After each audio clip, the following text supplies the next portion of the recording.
So what happens as and when the crew, including Group Captain Shubhanshu Shukla, finally splash down on the coast of California? It's not going to be an immediate presence and interviews.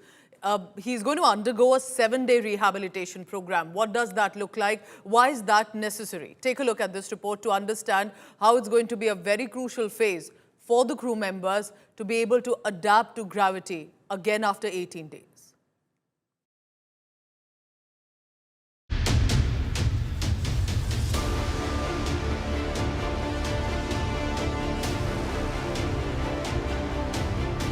Even after 18 days in space, even after a 25.5-hour journey back to Earth, for Group Captain Shubhanshu Shukla, the mission doesn't end with splashdown.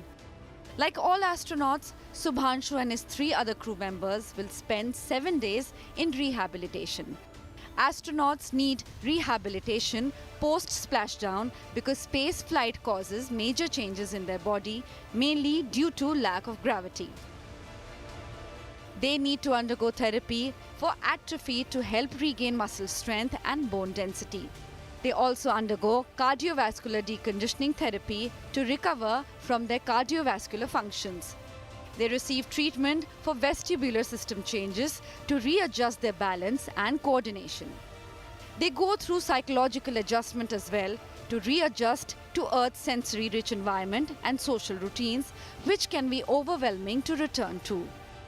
Rehabilitation often includes physical and psychological support, as well as counseling to help astronauts adapt mentally, emotionally, and physically.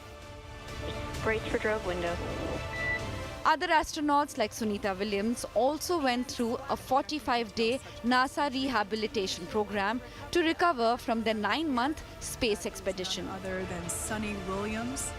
The duration of rehabilitation varies depending on the length of the expedition. But as he's done with everything else on his space sojourn so far, we are certain Shuks will pass this test as well with flying colors. Bureau Report, India Today.